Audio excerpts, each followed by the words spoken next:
आम्ही दोघांनी एकत्र काम करणं जर पहिलं प्रोजेक्ट जर असेल आणि ते जर सुशीला सुजित सारखं प्रोजेक्ट असणार असेल तर मला फार बरं वाटतंय की आम्ही आधी काम नाही करू शकतो. चिवताय चिवताय नावाचं गाणं आलं होतं जे खूप गाजलं, जे अजूनही ट्रेंडिंग मध्ये आहे, जे नंबर 1 आहे बाय द वे. पण ते गाणं चित्रपटात नाही. काही वेळेला असं झालेलं आहे, शॉर्ट देताना आम्ही हसलो म्हणून कट झालाय, किंवा डबिंगच्या वेळेला तर प्रसाद मला रागवला की अगं आता तू टेक मध्ये कशाला हसलीस.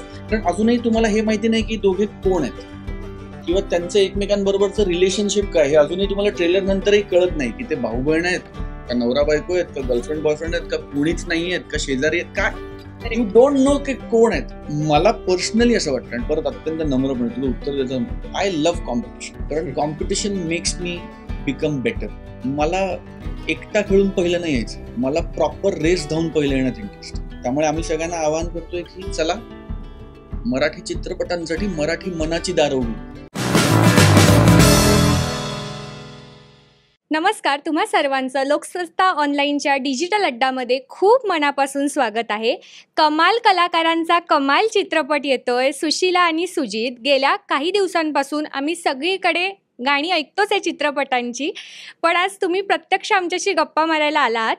सुरुवातीचाच प्रश्न आहे, जेव्हा टीजर आला तेव्हा तुमचा तो बाल्कनीचा सीन वाचवा हेल्प आणि तो इतका व्हायरल झालाय, तर त्याच्याबद्दल तुम्हा दोघांकडून जाणून घ्यायला आवडेल. तुला आश्चर्य वाटेल, एकतर सगळ्यात आधी मनापासून आभार लोकसत्ता परिवाराचे की आम्हाला इथे बोलवलं. लोकसत्तेच्या टीमशी गप्पा मारणं हा एक खूप आनंदाचा भाग असतो, महत्वाचा असतो, कारण तुम्ही आमचा सिनेमा पोचवता आणि तुम्ही आम्हाला सिनेमाच्या बद्दल गप्पा मारण्यासाठी बोलण्याची संधी देता. तर मी सिनेमातली सुशीला, हा सिनेमातला सुजित आणि हा सिनेमातला बरंच काही, म्हणजे सुजित जो आहे तो आमचा प्रोड्युसर पण आहे. तर तो आज दुहेरी भूमिकेत आहे आणि अजय सुद्धा दुहेरी भूमिकेत आहे, कारण तो आमच्या सिनेमाचा लेखक आहे आणि या सिनेमात काम पण करतोय. तू म्हणालीस टीजर पाहिल्यानंतर आल्यानंतर आम्हाला काय काय प्रतिक्रिया मिळाल्या. आम्हाला खूप मजा आली, कारण लोकांना खूप अनपेक्षित होतं. टीजर म्हणजे सगळ्यांना असं वाटतं की कॅरेक्टर्स इंट्रोड्यूस होणार किंवा सिनेमाची झलक मिळणार, काय होईल. पण प्रसादनी आणि आमच्या टीमनी जो एक छोटासा तुकडा निवडला होता टीजर म्हणून, तो दाखवल्यावर लोकांना फारच कुतूहल वाटलं की हे का असे मदत मागतायत. तर तुला आश्चर्य वाटेल, आम्हाला इतक्या जणांनी स्वतःचे बाल्कनीतले फोटो किंवा काही काही मैत्रिणींनी तर वाचवा असं नुसतं ओरडून पाठवलेलं आहे. तर फार मजा आली आणि उत्सुकता जी निर्माण झाली ती महत्वाची आहे, कारण टिपिकल वाटतं ना सगळ्यांना की हा ठीक आहे, माहितीये ना तू आणि स्वप्नील आहात, तर त्याच्या पलीकडे तू आणि स्वप्नील काय करताय ह्याची रिॲक्शन आम्हाला खूप आवडली.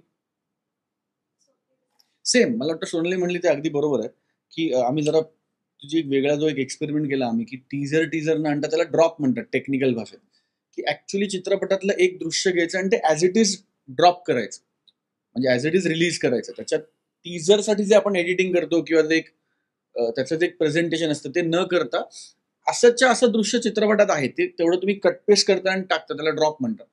तो करण्याचा आम्ही एक प्रयत्न केला, तो एक्सपेरिमेंट होता अर्थात, आणि आमच्या सुदैवाने तो वर्क झाला. त्यामुळे पहिल्या दिवशीच ते पहिलं जे कम्युनिकेशन आलं, कारण त्याच्या आधी चिवताय चिवताय नावाचं गाणं आलं होतं जे खूप गाजलं, जे अजूनही ट्रेंडिंग मध्ये आहे, जे नंबर 1 आहे बाय द वे. मला मिरचीत कळलं की ते नंबर 1 आहे, महाराष्ट्रातलं नंबर 1 गाणं आहे. तर पण ते गाणं चित्रपटात नाही, त्यामुळे चित्रपटाचं पहिलं कम्युनिकेशन काय, तर ते हे कम्युनिकेशन होतं, हा ड्रॉप होता. कारण गाणं चित्रपटात एन्स्क्रोलला आहे, तुझा चेहरा पडला, मी लगेच गाणं आहे, तुला काश्मीर दिसणार, पण पिक्चरचा शेवट आणि तो पिक्चरचा भाग नाहीये. त्यामुळे हा ड्रॉप आमच्यासाठी पण खूप क्रुशियल होता. आणि सोनालीला असं बघणं, मला असं बघणं की काहीतरी ती बोलतेच आहे, मग आधी हेल्प म्हणते, मग वाचवा म्हणते, मग काहीतरी तो काय पुढे वाढून ठेवलंय ह्याचा आम्हाला एक काय टेस्टिंग म्हणतो ना आपण, एक चव चाखायला द्यायची होती. आणि आम्हाला असं वाटतं की आम्ही त्याच्यात बऱ्यापैकी यशस्वी झालो. मग तुझ्याच प्रश्नावरनं कळते की तो व्हायरल झाला आणि आता ट्रेलरही आलाय, आता आता अजून काही गोष्टी उलगडल्यात आणि आता 18 एप्रिलला पिक्चर येतोय, त्यामुळे खूप उत्सुक होतो. ट्रेलरमध्ये पण माझ्या मते तरी तो ट्रेलर फार जपून कापला आहे. त्याच्यामध्ये काहीच रिव्हील होत नाही आहे. आणि आणि ह्याचं म्हणजे हा चित्रपट जेव्हा ट्रेलर पाहतो तेव्हा सर्वांगाने महत्त्वाचा वाटतो तो एक म्हणजे रायटरचा पार्ट. तर तुम्हाला ही कथा कशी सुचली आणि याच्याबद्दल म्हणजे तुमच्या भूमिकेविषयी जाणून घ्यायला. ही कथा प्रसाद सरांना सुचली, प्रसाद दुकांना. आणि पुढे असं झालं की त्यांनी मला बोलावलं, शोधून काढलं खरं तर. आणि त्यांनी मला ही कथा सांगितली आणि त्यांनी ऍक्च्युली मला फ्री हँड दिलं होतं की असा नको विचार करूस की मी सांगतो तेवढंच करायचं. सो मलाही माझा वेगवेगळा विचार करता आला आणि आम्ही तिसऱ्या दिवशी वगैरे एका पेजवर आलो. त्यामुळे पुढे आम्हाला अजिबात कठीण गेलं नाही. पुढचा अख्खा प्रवास जे काय 2-3 महिने आम्ही एकत्र स्क्रिप्ट करत होतो, पण आम्हाला पुढे अजिबात कठीण झालं नाही, काहीच इझी झालं आमच्यासाठी. ऑल्सो अजयचा पहिला सॉरी अजयचा पहिला सिनेमा आहे हा, त्यामुळे तो खूप महत्वाचा आहे की अजयचा पहिला सिनेमा आहे. कारण आम्हाला असं खूप ठामपणे वाटतं की अजयचा पहिला सिनेमा असणार आहे, पण अजयच्या अनेक सिनेमांपैकी पहिला सिनेमा असणार आहे. इतका सुंदर त्याने लिहिलाय. आणि प्रसाद सगळीकडे आवर्जून सांगतो, त्यामुळे प्रसादच्या वतीने मी हे अजयबद्दल बोलतोय की प्रसादला कथा सुचली, पण त्या कथेमध्ये काय प्रॉब्लेम्स येतील, कारण हे दोघे अडकले ते तुम्हाला कळतंय, पण त्या अडकण्यामागे काय काय अडचणी येऊ शकतात, त्या किती इंटरेस्टिंग असू शकतात, त्या कशा वेगळ्या असू शकतात, किंवा मग त्याचं सोल्युशन काय. म्हणजे अडचण तर उभी केली, पण मग ती सोडवली पण पाहिजे का, ती सुटतच नाही. हे सगळा हा जो रस्ता आहे, हा जो प्रवास आहे, हा अजयने केलाय. त्यामुळे त्याचं विशेष कौतुक व्हायला पाहिजे. सॉरी, तू काहीतरी म्हणतो. नाही, मी एवढंच म्हणत होते की त्यांनी प्रसादनी जन्म दिल्यानंतर गोष्ट त्यांनी डेव्हलप केली आहे. आणि रुईया म्हण किंवा एकांकिका विश्वाला अजय हे नाव नवं नाहीये. तो खूप जणांचा आधीच मित्र आहे. त्यामुळे बाकीच्यांनी त्याला बुक करण्याआधी त्यांनी सुशीला सुजित लिहिली आहे. आम्हाला खूप छान वाटतंय. कथा प्रसाद ओक सरांची आहे. मला जाणून घ्यायला आवडेल की हे नाव टायटल कसं सुचलं, कारण की आधी आय थिंक शिलाजीत फक्त रिव्हील झालं होतं, त्यानंतर सुशीला सुजित असं आलं. तर या टायटल मागची काय कथा आहे, ते कुणाला सुचलं किंवा काय त्याचं एकूण. या दोघांची नावं आहेत ती, म्हणजे राम लखन, सीता गीता, रोमिओ जुलियट, तसं आहे ते. म्हणजे खरं तर ते नो ब्रेनर आहे. त्याला ते उगाच एक सुशीला सुजितला शिलाजीतचा अँगल आल्यामुळे त्या नावाला खूप एक चर्चा आली. पण ऍक्च्युली हिचं नाव सुशीला आहे, माझं नाव सुजित आहे. ही दोन माणसं भेटतात, या दोन माणसांची गोष्ट आहे, म्हणून ती सुशीला सुजितची गोष्ट आहे. इतकं सोपं आहे खरं तर. म्हणजे राम लखन, तर का, कारण राम आणि लखन यांची गोष्ट आहे ती. इतकं सोपं आहे ते. आणि त्याच्या नावांची गंमत होती ती कॉन्शियस होती, कारण सुरुवातीला जे सू होते ते धुसर होते, आणि जसे जसे आम्ही पात्र रिव्हील करत गेलो, जसं जसं आम्ही गोष्ट रिव्हील करत गेलो, तशी तशी त्या सूला क्लॅरिटी येत गेली. तर पहिलं पोस्टर आठवलं तर ते धुसर होतं, म्हणजे हळूहळू क्लिअर होत गेलं की ज्या दिवशी आमची कास्ट रिव्हील झाली, ड्रॉपच्याही आधी, त्या दिवसापासून सगळं कम्युनिकेशन आहे सुशीला सुजित याच नावाचं आहे. त्याच्या मागचा थॉट इतकाच होता की तो प्रवास आहे, म्हणजे जीत पासून सुजित पर्यंतचा आणि शीलापासून सुशीला पर्यंतचा तो प्रवास त्या पोस्टर मधनं क्लिअर व्हावा, आणि तो झाला. म्हणजे बाकी तुमच्या मनात जे येतंय शीला तसं काहीच पिक्चर या सिनेमाच्या निमित्ताने खूप गोष्टी पहिल्यांदा घडताय, जसं की तुम्ही दोघं एकत्र काम पहिल्यांदा करताय. तर एकमेकांबरोबर काम करण्याचा अनुभव कसा होता आणि एवढी वर्ष का लागली? आता एवढी वर्ष का लागली हे अजय सारख्या लेखकांना विचारायला पाहिजे की काय यार, तुम्ही आमच्यासाठी काही लिहू शकत नाही का. माझी आणि स्वप्नीलची खूप इच्छा होती की एकत्र काम करावं. आम्ही दोघं जण आपापल्या पद्धतीने प्रामाणिकपणे काम करतोय, चांगलं काम करायचा प्रयत्न करतोय. आम्ही दोघंही खूप चांगले रसिक आहोत असं मला वाटतं, की आम्ही बघतोय खूप चांगल्या गोष्टी, पण आम्ही एकमेकांसाठी काही जे शोधत होतो ते मिळत नव्हतं, किंवा एक दोन गोष्टींवर असं वाटलं की करूच ह्याच्यावर काम, आता धरूच ह्या प्रोड्युसरला आणि डिरेक्टरला आणि करायलाच लावू काम, पण ते पूर्णत्वाला गेलं नाही. तर कधी कधी असं असतं की सब्र का फल मीठा होता है असं आपण म्हणतो, तसं प्रसादला ही गोष्ट सुचली आणि त्याला आमचं कास्टिंग सुचलं. म्हणजे स्वप्नीललाही माहितीये मला त्याच्याबरोबर काम करायचंय, प्रसादलाही माहितीये की माझा तो आवडता दिग्दर्शक आहे, पण या सिनेमासाठी इतकं युनिक कास्टिंग प्रसादलाच सुचू शकतं. तर फार मजा आली कास्टिंग ऐकल्यानंतर, की माझं असं झालं ये फायनली स्वप्नील बरोबर. आणि प्रसाद बरोबर पुन्हा एकदा, आणि ते सुद्धा एक कच्चा लिंबू नावाची फिल्म आम्ही केली होती. त्याची धाटणी वेगळी होती. तो बऱ्यापैकी गंभीर चित्रपट होता, ब्लॅक अँड व्हाईट होता. त्याचं प्रेझेंटेशन वेगळं होतं. तो नाटकावर आधारित होता. नातीगोती या नाटकावर आधारित होता. तो चिन्मय मांडलेकरनी स्क्रीन प्ले लिहिला होता त्याचा. आणि आमची सुशीला सुजितची गोष्ट ही फारच मिश्किल, गोड आणि मज्जेची आहे. तर त्यात आम्ही दोघं असणं म्हणजे सिनेमा बघणं ही इतकी जॉयराईड असणार आहे, तसंच आमचं कामही होतं. कारण आम्ही दोघांनी काम करताना एकतर एकमेकांबरोबर केलेलं नाहीये आणि अशी कॅरेक्टर्स आम्ही केलेली नाहीयेत. तर त्यामुळे आम्ही म्हणजे सांगायला मजा वाटते की आम्ही खूप हसलो. म्हणजे काही काही वेळेला असं झालेलं आहे की शॉट देताना आम्ही हसलो म्हणून कट झालाय, किंवा डबिंगच्या वेळेला तर प्रसाद मला रागवला की अगं आता तू टेक मध्ये कशाला हसलीस, याची रिॲक्शन बघून असं मला हसू फुटलंय. त्यामुळे आम्हाला रिटेक करावा लागलाय. तर खरंच खूप मजा आली आणि तसाच ताजा अनुभव प्रेक्षकांना मिळावा अशी इच्छा आहे. सेम जसं सोनाली म्हणली की आम्हाला खूप वर्ष एकमेकांबरोबर काम करायचं होतं आणि जेन्युइनली आम्ही दोघेही प्रयत्न करत होतो. असं नाही की आम्ही प्रयत्न करत नव्हतो, पण मला असं वाटतं की प्रत्येक गोष्टीची एक वेळ यायला लागते. आणि जर मी आणि सोनालीने काम करणं हे जर सुशीला सुजित होण्यासाठी आधीचं कॅन्सल होत असेल, तर मला असं वाटतं की ते वर्थ इट होतं. कारण आम्ही दोघांनी एकत्र काम करणं जर पहिलं प्रोजेक्ट जर असेल आणि ते जर सुशीला सुजित सारखं प्रोजेक्ट असणार असेल, तर मला फार बरं वाटतं की आम्ही आधी काम नाही करू शकलो.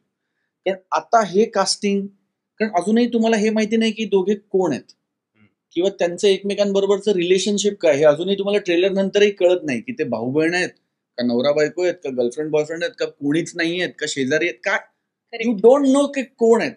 त्यामुळे त्याची एक आपली गंमत आहे कळल्यानंतरची.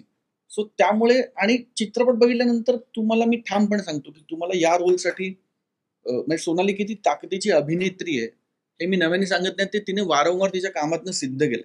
मला तिच्याबरोबर अनेक वर्ष काम करायचं होतं, कारण चांगल्या ऍक्टर्स बरोबर काम करायला मजा येते ना, आपलं काम बेटर व्हायला लागतं.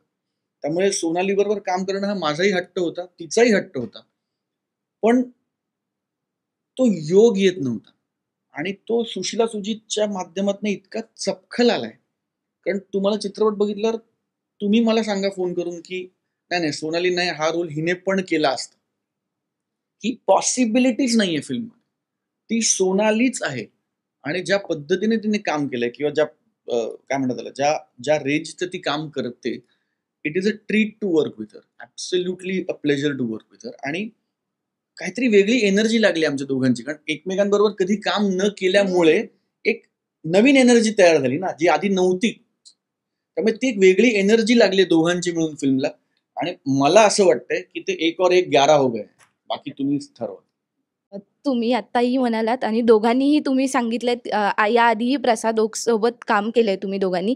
तर तुम्हाला प्रसाद ओक मधला दिग्दर्शक की अभिनेता कुठली भूमिका तुम्हाला अधिक म्हणजे अशी भारी वाटली, यार हा माणूस दिग्दर्शक म्हणून काहीतरीच भारी आहे, असं कुठलं वाटलं? मी प्रसाद बरोबर दिग्दर्शक म्हणून कधीच काम नाही केलं. अभिनेता मी ऍक्टर म्हणून जिलबी केला प्रसाद बरोबर. मी आणि प्रसाद पण खूप वर्ष काम करायचा विचार करत होतो आणि समावती संधी येत नव्हती. 1-2 प्रोजेक्ट आम्ही बनवले जिथे तो डिरेक्ट करेल, मी काम करेन, ते ट्रान्सलेट नाही झालं. चित्रपट अशी गंमत मला वाटते की चित्रपट बनण्यामागे एक चित्रपट आहे. म्हणजे ती गोष्ट सांगायला गेलो तर त्याचा वेगळा सिनेमा होईल. इतकी रंजक गोष्ट असते कुठली फिल्म बनणंही. सो प्रसाद बरोबर ते वर्क होत नव्हतं आणि मधल्या काळात जिलबी झाला. इथे आम्ही ऍक्टर म्हणून एकत्र काम केलं. जिलबीच्या प्रोसेसमध्ये म्हणजे जिलबीचं स्क्रिप्टिंग वगैरे सुरू होतं तेव्हा प्रसादनी मला ही गोष्ट ऐकवली की मला एक गोष्ट सुचली जे आपण म्हणत होतो करायला पाहिजे. आणि मी त्याला म्हटलं ही इंटरेस्टिंग आहे, तू ही डेव्हलप कर आणि डेव्हलप करून परत ऐकूया, मला वाटतं हे करायला पाहिजे. त्यांनी ती डेव्हलप केली, त्यांनी मला ऐकवली, मला खूप आवडली. म्हणलं करूया. तो म्हणला ठीक आहे, मग कोणाला ऐकूया निर्माता म्हणून. त्याच्या म्हटलं की चल ना आपणच प्रोड्यूस करूया. आणि मग मी, प्रसाद, मंजिरी, संजय मेमाणे, म्हणजे अगदी श्वासपासून लयभारीपासून ते हिरकणी चंद्रमुखीपर्यंत संजय मेमाणे नाव सांगायची गरज नाही. असं संजय पण जुना मित्र. आम्ही चौघांनी कंपनी सुरू केली पंचशील एंटरटेनमेंट नावाची आणि त्याची ही पहिली निर्मिती. त्यामुळे प्रसाद डिरेक्टर म्हणून कसा चेंज झाला आहे, त्याच्या आधीच्या सिनेमांपेक्षा वेगळं काम तो करतो हे मी नक्की सांगेन, पण माझा पहिला अनुभव आहे. डिरेक्टर म्हणून त्याच्याबरोबर काम करण्यात मला खूप मजा आली. मला असं वाटतं ही अ ब्रिलियंट डिरेक्टर. मी त्याच्याबरोबर ऍक्टर म्हणून काही कामं केलेली आहेत आणि डिरेक्टर म्हणून 2 फिल्म्स त्याच्या हाताखाली केल्या. प्रसाद ऍक्टर पण फार चांगला आहे, कारण ना तो कायम भानावर असतो. म्हणजे कधी असं नाही की तो लॉस्ट असतो आणि दिग्दर्शकाला त्याला ताळ्यावर आणावं लागतं, असं नसतं. प्रसाद खूप अलर्ट आहे ऍक्टर म्हणून. पण मला जर कुणी संधी दिली की आता हा सिनेमा आहे, याच्याबरोबर प्रसाद तुझा हिरो असेल आणि हा सिनेमा आहे, हा प्रसाद डिरेक्ट करणार आहे, तर मी कधीही प्रसादच्या दिग्दर्शनात काम करायला तयार असेल. कारण त्याला गोष्ट फार चांगल्या पद्धतीने सांगता येते. हम्म. सिनेमाचं दिग्दर्शन म्हणजे काय, की तुम्ही गोष्ट किती रंजक पद्धतीने सांगताय. आणि दरवेळेला आपण म्हणतो हा खूप वेगळा सिनेमा आहे, हे खूप वेगळं नाटक आहे. तर वेगळा हा शब्द इतका आता घासून घासून गुळगुळीत झालाय की काय वेगळं करून दाखवणार आहे की जे बघायला मजा येईल. तर त्याची नस प्रसादला चांगली कळलीये आमच्या सुशीला सुजित मध्ये. कच्चा लिंबू मध्ये पण मला असं वाटतं की त्यांनी ऍक्टर म्हणून माझ्याकडनं ज्या अपेक्षा ठेवल्या होत्या. एरवी कसं शूटिंगला जाताना मी रिलॅक्स्ड असते, कारण कुठेतरी एक आपल्याला आत्मविश्वास आलेला असतो की आता आपल्याला काम येतं बरं का. माहिती नाही हा सीन किती अवघड असेल, पण आता आपल्याला काम येतं म्हणून आपण असे जरा निवांत असतो की वेळेत पोचूया, एवढीच आपली एक कन्सर्न असते. प्रसादकडे तसं नाही होत, कारण प्रसादच्या खूप वेगळ्या अपेक्षा असतात. त्याला असं वाटतं की म्हणजे शैलजा काटदरे म्हणून मी ज्या ज्या प्रतिक्रिया दिल्यात, ज्या पद्धतीने मी डायलॉग्स म्हणाले, त्या प्रत्येक वाक्याच्या मागे प्रसादचं दिग्दर्शन होतं. आणि सुशीला सुजित मध्ये सुद्धा बघताना तुम्हाला सगळ्यांना जाणवेल की एरवी माझ्या हातात जर सीन दिला असता आणि मी तो जसा केला असता, त्याच्यापेक्षा बऱ्यापैकी प्रसादनी सांगितल्यामुळे फरक पडलेला आहे. तर मला दिग्दर्शक प्रसाद ओक, कच्चा लिंबू आणि सुशीला सुजितसाठी खूप आवडतो. आणि मजा आहे, कारण सोनालीचा ह्युमर आपण पडद्यावर तितकासा नाही पाहिला जितकी सिरियस कामं पाहिलेत. सोनालीकडे ब्रिलियंट सेन्स ऑफ ह्युमर, तिचा माणूस म्हणून ब्रिलियंट सेन्स ऑफ ह्युमर, आणि तो सुशीला सुजितला एक्सप्लॉइट करता आला आम्हाला त्या गोष्टीत, कारण गोष्टीतच ह्युमर आहे. 2 माणसं म्हणजे ह्याला सर्व्हायव्हल थ्रिलर म्हणतात या जॉनरला. सर्व्हायव्हल थ्रिलर हा जॉनरच मराठीत फार आलेला नाहीये. म्हणजे वाळवी थ्रिलकॉम आहे, पण सर्व्हायव्हलचा इश्यू नाहीये. इथे सर्व्हायव्हल थ्रिलर आहे. पण प्रसादनी कथा लिहिताना पण, अजयनी पटकथा संवाद लिहिताना पण आणि डिरेक्ट करताना पण त्याच्यात गंमत ही आहे की सर्व्हायव्हल थ्रिलर म्हटलं की आपल्या डोक्यात एक माणूस येतो, एक व्यक्ती येते, की एक माणूस किंवा एक बाई कुठेतरी अडकली, काहीतरी प्रॉब्लेम झालाय, एक माणसाचा सर्व्हायव्हलचा इश्यू असतो. इथे 2 माणसं आहेत, त्यात ती स्त्री पुरुष आहेत, त्यात त्यांचं रिलेशनशिप तुम्हाला माहिती नाही, त्यात सर्व्हायव्हल आहे. आणि तो सर्व्हायव्हल थ्रिल देणारा असला तर त्याचा टेक फनी. म्हणजे प्रत्येक कधी कधी असं होतं बघ, अडचण येते आणि आपल्याला हसू फुटतं ना. प्रत्येक वेळी अडचणीत आपण काही कांगावा किंवा ओरडाआरडी करत, कधी कधी इतके हातबोध होतो आपण की हसू फुटतं आपल्याला, की काय चाललंय माझं, म्हणजे काय नॉनसेन्स होतं आयुष्यात. तर ते लोकांना आनंद देत देत त्या सर्व्हायव्हलची गोष्ट उलगडत जाते. हे खूप वेगळं वाटलं आम्हाला. आणि तो सोनालीचा ह्युमर ज्या पद्धतीने प्रसादने यूज केला, किंवा माझा ह्युमर ज्या पद्धतीने प्रसादने यूज केला ह्याच्यात, कारण आम्ही दोघे अजिबात कॉमेडी करत नाही, पण जे घडतंय ते खूप फनी आहे. म्हणजे ती पंच टाकत नाही किंवा मी पंच वाजवतो एक पंच, असं होत नाही. आमची वाटच लागली गोष्टीत, पण जे घडतंय ते खूप आनंद देणार आणि खूप फनी आहे. तर हे सांगणं खूप सोपं आहे, हे अचीव्ह करणं तितकं सोपं नाहीये. तर ते प्रसादनी आणि अजयनी सुशीला सुजित मध्ये केलं असं मला वाटतं. याला जोडून मी एक सांगते, सॉरी, की मी लोकसत्तामध्ये जेव्हा सोकूल लिहित होते ना, तेव्हा म्हणजे मी प्रामाणिकपणे असं सांगते की जितका फीडबॅक वेगळ्या लेखांना आलाय, म्हणजे मी प्रवासांबद्दल लिहिलं किंवा श्रद्धांजलीपर काही लेख आहेत, त्याला खूप सुंदर प्रतिसाद यायचा, पण खूप जास्त प्रतिसाद विनोदी लेखांना आलाय. म्हणजे इनफॅक्ट आपल्या प्रकाशनाच्या वेळेला, मुंबईच्या प्रकाशनाच्या वेळेला, फ्रोझन फोटो नावाचा एक लेख आहे ज्याच्यात फ्रीजची एक गोष्ट आहे. तो लेख मी वाचला होता ऑन पब्लिक डिमांड. म्हणजे तो इतका फनी आहे, तर आपल्याला कुठेतरी एक निखळ विनोद हवा असतो. तर तो या सिनेमाच्या निमित्ताने तुम्हाला सगळ्यांना बघायला मिळेल ही आशा. स्वप्नील दादा, तुला एक महत्त्वाचा प्रश्न, अभिनेता की निर्माता? तुला काय जास्त आता सध्या आवडतंय? म्हणजे दोन्ही गोष्टी आवडतातच, त्यात वादच नाहीये. पण गेल्या काही चित्रपटांपासून आम्ही पाहतोय की निर्माता म्हणून आपला सिनेमा पोहोचवण्यासाठी तू फार तत्परतेने प्रयत्न करताना दिसतोय. खूप बाई ग पासून आम्ही सगळेच चित्रपट पाहतोय. तीच कळकळ नवरा माझा नवसाचा 2च्या वेळेला पण आम्ही पाहिली. तर काय याबद्दल? प्लीज. मला चान्स हवाय. मला स्वप्नीलचं कौतुक हे वाटतं की आम्ही जेव्हा शूटिंग करत होतो तेव्हा तो काम करत होता ऍक्टर म्हणून. तर तेव्हा मला असं कधीच म्हणजे गंध सुद्धा आला नाही की त्याच्या डोक्यात असं चाललंय, अरे बापरे उद्याचं ते लोकेशन आणि आता तिथली परमिशन, तिकडे कशी जिमीजीप पोचणार, काय करू मी आता, बरोबर चला चला हा सीन आधी करून घेऊ. या गोंधळातच तो नव्हता. तो खूप चांगल्या अर्थाने सॉर्टेड आहे. तो जेव्हा काम करत होता तेव्हा तो खरंच हा सीन आपण कसा फुलवूया याच्यावरच त्याचं लक्ष केंद्रित झालं होतं. आणि गेले काही दिवस म्हणजे आमचा सिनेमा शूटिंग पूर्ण झालं आणि त्यानंतर मी जसं टेक 2 दिलाय पुस्तकात तसा त्याचा टेक 2 प्रोड्युसर म्हणून सुरू झाला.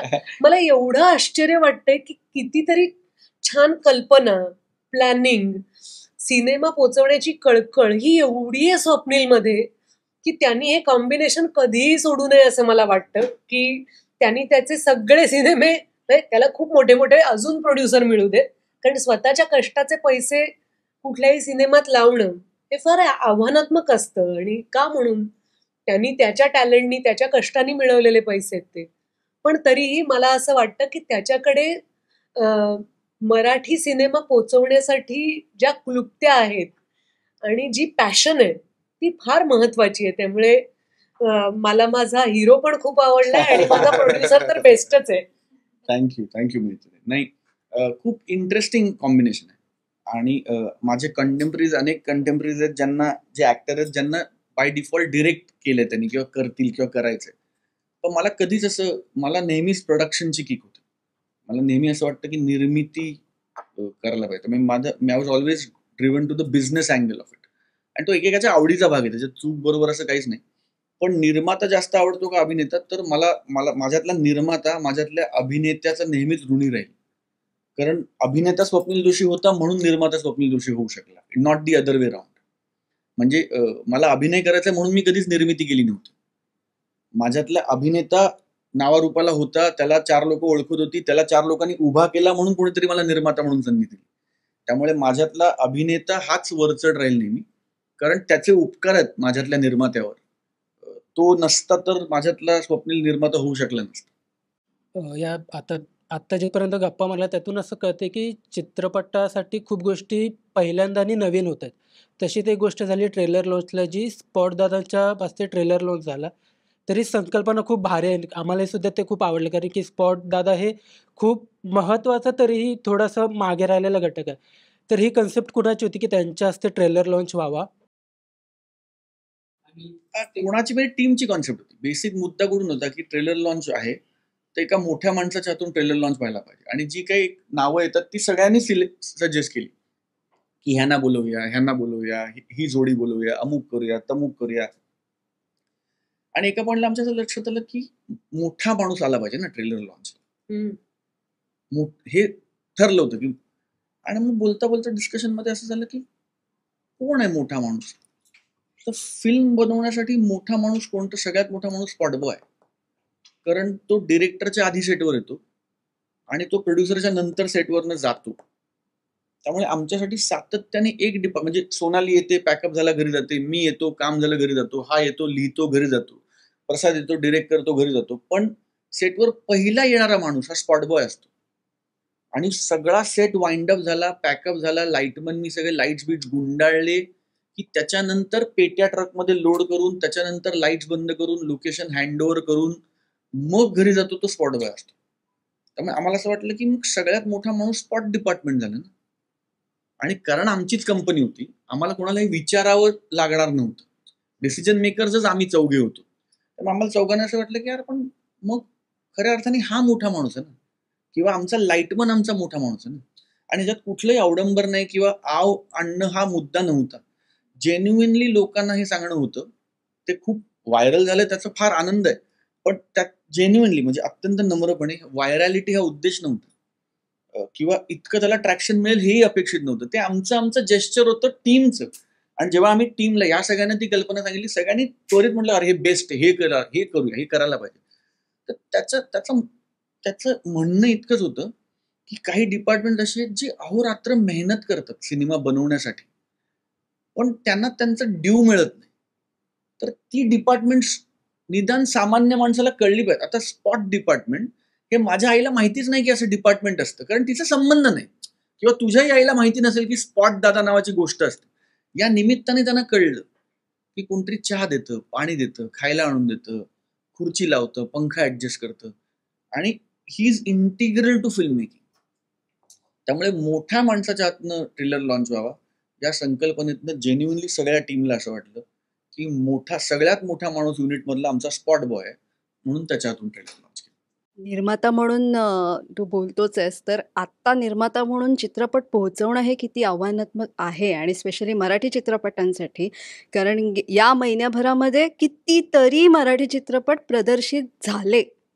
मग हे कुठेतरी थांबवता येणं किंवा आपल्या चित्रपटाला हे मार्ग ठरणार आहे पुढे जाऊन, तर ती गणितं हलवता येतात का टू लॉट ऑफ एक्सटेंट नाही हलवता येत, कारण so many factors are working at a time.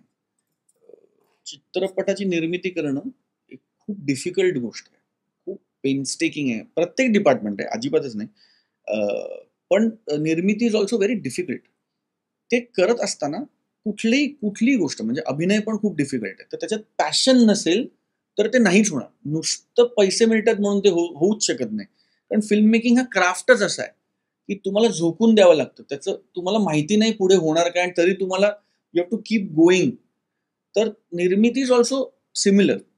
आत्ता आव्हानात्मक आहे, कारण आत्ता म्हणजे मी असं म्हणणार नाही की मराठी प्रेक्षकांनी पाठ फिरवली वगैरे, कारण माझ्या बऱ्यापैकी कलाकृतींना मराठी प्रेक्षक येत आहेत. त्यामुळे आत्ता जे काही ओव्हरऑल बोललं जातं की मराठी प्रेक्षकांनी पाठ फिरवली आणि मराठी प्रेक्षक, तर मला पर्सनली असं वाटत नाही की तसं झालंय. Having said that, times are difficult आणि टाइम्स विल बी डिफिकल्ट, पण मला पर्सनली असं वाटतं, आणि परत अत्यंत नम्रपणे तुझं उत्तर द्यायचं, आय लव्ह कॉम्पिटिशन. कारण competition makes me become better. मला एकटा खेळून पहिलं नाही यायचं, मला प्रॉपर रेस धावून पहिलं येण्यात इंटरेस्ट, आणि I am ready for it. Whatever you need to do for it, I am ready for it. त्यामुळे I am somebody who will take competition very positively. माणूस म्हणून माझं वायरिंगच आहे की तुम्ही जितकं मला ऑन टू मी याल ना, तितकं माझं अग्रेशन वाढत जातं. मी जितका शांत सौम्य वाटतो तितकाच मी अग्रेसिव्ह प्रोड्युसर. त्यामुळे आय लव्ह कॉम्पिटिशन. जास्तीत जास्त मला असं वाटतं की प्रेक्षकांसाठी खूप चांगली वेळ, कारण आज तुम्हाला एक सुशीला सुजित सारखा पण सिनेमा दिसतोय, एक मुक्ताई सारखा पण सिनेमा दिसतोय, एक गुलकंद सारखा पण सिनेमा दिसतोय, एक देवमाणूस सारखा पण सिनेमा येतोय, एक आता थांबायचा नाही पण होतोय. आता ऑडियन्स नाही म्हणू शकत की चांगला सिनेमा बनत नाही म्हणून आम्ही थिएटरमध्ये जातो. माझा बघायला येऊ नका, हिचा बघायला या, हिचा बघायला येऊ नका, ह्याचा बघायला. पण आता ह्याच्यापेक्षा काय प्लॅटर देणार तुम्हाला एक इंडस्ट्री. त्यामुळे आता मला असं वाटतं की, त्यामुळे आम्ही सुशीला सुजितच्या निमित्ताने ऑडियन्सला आवाहन करतोय की सुशीला सुजितची गोष्ट काय आहे की दारामागे अडकलेत आणि दार उघडत नाही, ही गोष्ट आहे. त्यामुळे आम्ही सगळ्यांना आवाहन करतोय की चला मराठी चित्रपटांसाठी मराठी मनाची दारं उघडू. कोणाचाही बघा, माझा बघा, ह्याचा बघा, हिचा बघा, पण मराठी सिनेमा बघा. पण शो मिळवताना काही अडचणी, कारण शोची संख्या मर्यादित होते त्याच्या. होय, अडचणी आहेतच, आणि मला जेन्युइनली असं वाटतं की त्याच्यासाठी काहीतरी ठोस पावलं उचलली गेली पाहिजेत. आणि आम्ही सातत्याने सरकारशी बोलण्याचा प्रयत्न करतोय. तिथूनही खूप चांगला प्रतिसाद येतोय, नाही असं अजिबात नाही. आणि असं वाटतंय की येणाऱ्या काळात काहीतरी डेफिनेटिव्ह त्याच्यावर होईल. प्रयत्न सुरू आहेत, पण परत तेच, इतक्या एजन्सीज त्याच्यात इन्व्हॉल्व्ह असतात ना, ते 2 माणसं समोर बसली, बोलली 10 मिनिटात असं नाही होत दुर्दैवाने. त्यामुळे त्याला वेळ लागेल, पण मला असं वाटतं की त्याच्यावर होय काहीतरी ठोस त्याचा एक रोडमॅप बनला पाहिजे. आणि मुद्दाम हा प्रश्न तुला विचारते, कारण जे चित्रपट आत्ता जे रिलीज झालेत ना, त्याच्यामध्ये एक लॉट जो आहे तो तुम्हा सगळ्या मोठ्या कलाकारांचा आहे. म्हणजे ज्याला डोळे झाकून प्रेक्षक म्हणणार की मला यायचंच आहे. म्हणजे गुलकंद असू देत, तुमचा सुशीला सुचित असू देत, देवमाणूस असू देत. आणि एक लॉट जो आहे तो चांगल्या चित्रपटांचा येऊन गेलाय, जे फेस्टिवल वगैरे गाजवून आले, पण त्यांना शो फार मिळाले नाहीत, किंवा ते लागले पण ते लोक पाहू शकले नाहीत, म्हणजे फॉलोअर आहे, स्थळ आहे. तर अशा वेळेला एक कलाकार म्हणून तुम्हाला काही त्याच्यामध्ये ठोस भूमिका घ्यावीशी वाटते का? कारण हे दिग्दर्शक, हे निर्माते नवीन आहेत. म्हणजे ती जी सगळी स्थळचा असू दे दिग्दर्शक किंवा फॉलोअरचा सुद्धा, कदाचित त्यांना ती गणितं माहिती नसावीत, तेवढं हे नसावं. एक सिनेमा फेस्टिवल गाजवल्यानंतर सिनेमागृहात प्रेक्षकांसमोर येतोय. ते कलाकार म्हणून तुम्हाला हे दोन्ही बॅलन्स करावंसं असं वाटतं का? कलाकार म्हणून मला फक्त रसिक प्रेक्षकांना आवाहन करावं असं वाटतं. कारण तिकीट बारीवर तिकीटं विकली गेली तर स्क्रीन मिळणार. म्हणजे ही कोंबडी का अंड असं गणित नाहीये. आधी कोंबडी मग अंड, इतकं सोपं उत्तर आहे. त्यामुळे ज्या क्षणी कुठल्या तरी थिएटरला त्याची 100 तिकीटं विकली जाणार, तेव्हा तो एक्झिबिटर नसलेला शो लावणार. कारण तो व्यवसाय करायला बसलाय. तर सुरुवातीला शो मिळत नाहीत, प्रोग्रॅमिंगच्या वेळेस जे शो मिळत नाहीत, तो प्रॉब्लेम आम्हाला सोडवायचा आहे, जो आम्ही सोडवण्याचा प्रयत्न करतोय, सगळेच निर्माते करतात. पण प्रोग्रॅमिंग मिळाल्यानंतर त्याला प्रतिसाद देणं ही ऑडियन्सची पण जबाबदारी. कारण तू प्रश्न विचारतेस, मी उत्तर देतोय, हे खूप B2B कम्युनिकेशन म्हणतो आम्ही, म्हणजे बिझनेस टू बिझनेस कम्युनिकेशन आहे. शेवटी मला ऑडियन्स लागणार आहे, शेवटी मला तिकीटं विकली जायला लागणार आहेत कुठल्याही निर्मात्याला. त्यामुळे ऑडियन्स आहे आणि शो लागला नाही असं कानावर कमी येते, किंवा असं झालं तर लगेच त्याची बोंबाबोंब होते आणि त्याचं काहीतरी केलं जातं. काही काही ठिकाणी दुर्दैवाने असं होतंय. तिथे आपण सगळ्यांनी सजग राहायला पाहिजे. तिथे आपण त्याच्याबद्दल लगेच भाष्य करायला पाहिजे, लिहिलं पाहिजे, वाचलं पाहिजे, बोललं पाहिजे आणि त्याचा आवाज उठवला पाहिजे. ही जर गळचेपी होत असेल आणि होते कुठे कुठे, तर तिथे शांत बसून चालणार नाही. मराठी जगवण्यासाठी, वाढवण्यासाठी सगळ्या लेवलला प्रेक्षकांनी प्रयत्न पण करतात. मागायला पाहिजे फिल्म. म्हणजे मला असं वाटतं आता तू जे म्हणतीयस ना, त्यात मोठे स्टार्स आणि नवोदित माणसं, तर जे स्टार्स आहेत ना ते सुद्धा कधीतरी नवोदित होतेच ना. मग त्यांनी कुठून शोधलं यश? ते सातत्याने काम करत राहिले, ते गुणवत्ता असणारे सिनेमे आणि नाटकं करत राहिले, त्यामुळे त्यांनी यश प्राप्त केलं. ते कधीतरी असं झालंच असेल ना की बाप रे, एवढे मोठे कलाकार आहेत, त्यांच्यासमोर आमचा सिनेमा येणार, ही आमच्या प्रत्येकाचीच गत होती कधी ना कधीतरी. पण त्याच्यासाठी आपण सगळ्यांनी मिळून चांगले लेखक, चांगला अभिनय, चांगला दिग्दर्शक. मराठीमध्ये सुदैवाने असं आहे की पैसे वाया घालवणारी माणसं नाही आहेत, तंत्रज्ञ असोत किंवा कलाकार असोत. आपल्याला सगळ्यांना वेळेची आणि पैशाची किंमत आहे.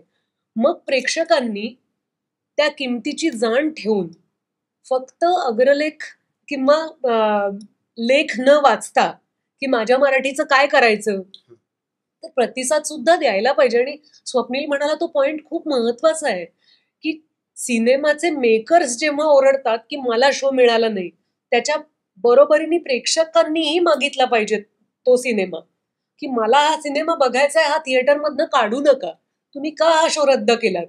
याच्याबद्दल आपण सोशल मीडियावर लिहिलं पाहिजे की आम्ही गेलो होतो, आमच्याकडे तिकीट होती पण शो रद्द झाला, कारण तिथे अमुक अमुक हिंदी का इंग्लिश सिनेमा आला. जोपर्यंत स्वतःच्या हक्कासाठी आपण उभे राहत नाही, तोपर्यंत आपल्याला ग्राह्य धरलं जाणार. अजयना प्रश्न आहे. ह्या दोघांचं कास्टिंग माहिती होतं आणि मग पटकथा लिहिताना काही हे करायला लागलं, किंवा कशा पद्धतीने हे सिनेमा लिहायला सुरुवात झाली तेव्हा मला फक्त स्वप्नील दादाचं कास्टिंग माहिती होतं. मला माहिती होतं की सुजित हा करणार आहे. सोनाली मॅमचं कास्टिंग तोवर झालं नव्हतं.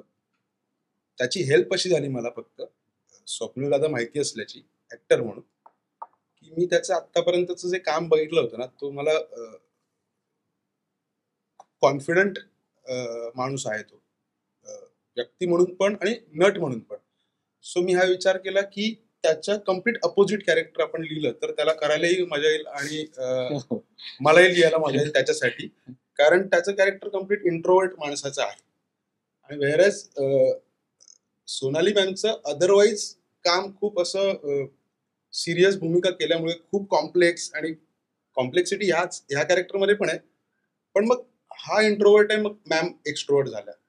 सो असं मला ते कॉम्बिनेशन करायला मजा आली आणि नेमक्या त्याच आल्या सुशीला म्हणून. आम्ही खूप लकी होत की पहिलं प्रोडक्शन जेव्हा करतो कंपनीत तेव्हा आम्हाला जी कास्ट एक्सपेक्टेड होती ती आम्ही दिग्दर्शकाला देऊ शकलो. म्हणजे सोनालीला आम्ही प्रसादने विचारलं आणि सोनालीने लिटरली फोनवर हो म्हटलंय. So it's extremely gracious of हर.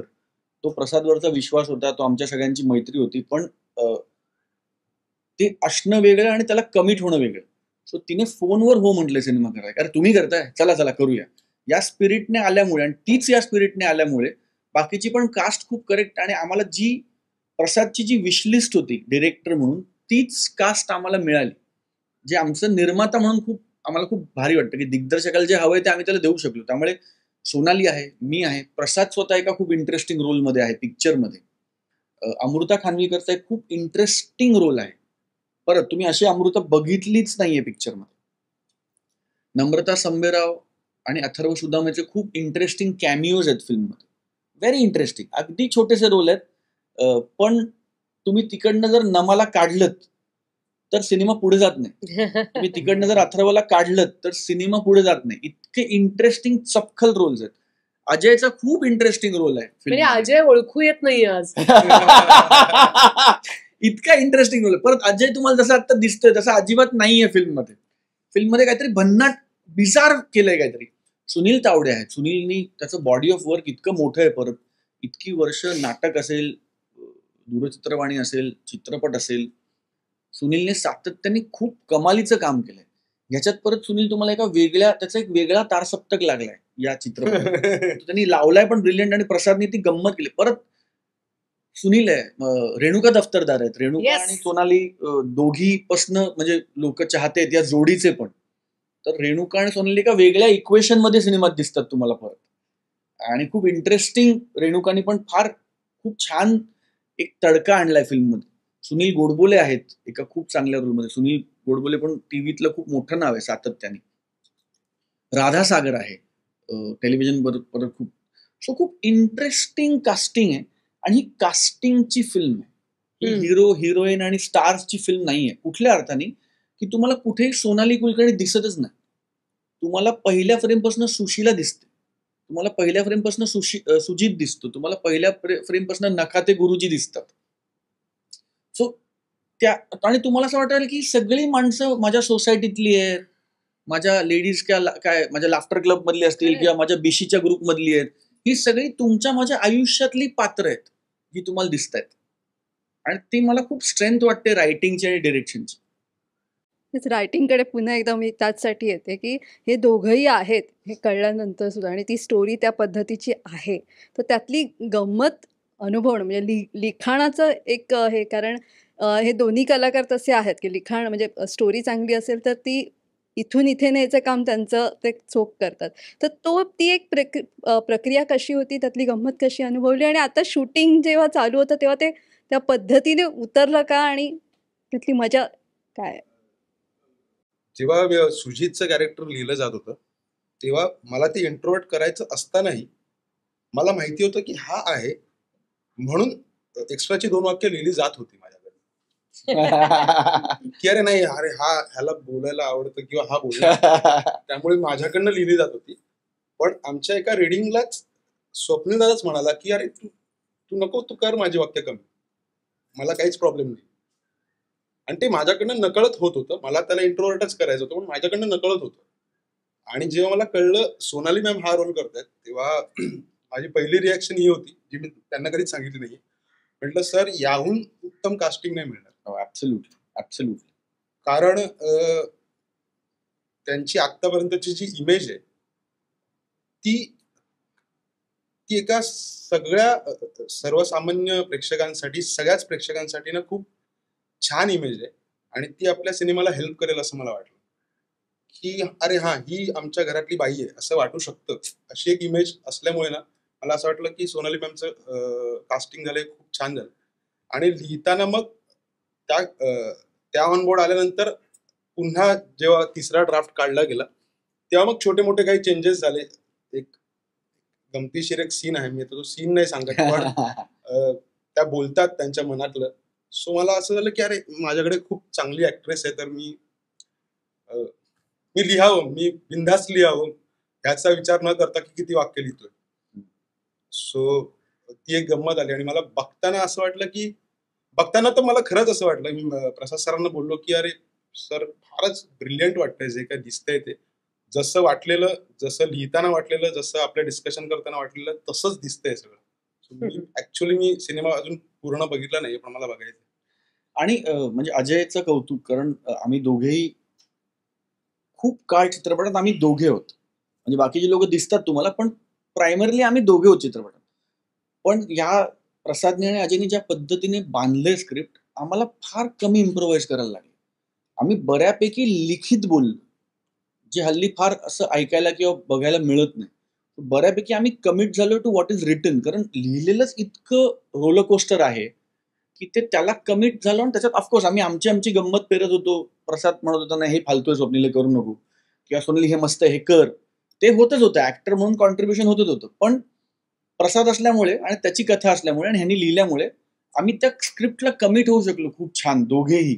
आणि त्यामुळे तो वेगळा, म्हणजे वेगळी सोनाली दिसते. कारण परत तेच की सोनाली काय किंवा मी काय, इतकं काम केल्यानंतर आता वेगळं दिसणं आमच्यासाठी पण कठीण होत चाललंय. It is not easy for us Alto. कारण मी कुठल्या ना कुठल्या तरी कामात तसं काम केलं असेल कदाचित, माझ्याही न कळत. तिने कुठल्या ना कुठल्या तरी रोलला तसं, या रोलला टच करून आली असेल ती, तिच्याही न कळत. कारण कामच एवढं केलंय. इतकं काम केल्यानंतर आता परत त्याला हात न लावता काहीतरी नवीन रस्ता शोधणं इज नॉट इझी. तर ते आम्ही खूप हक्काने आणि अभिमानाने सांगतोय की ते करण्याचा आम्ही प्रामाणिक प्रयत्न केला या फिल्ममध्ये.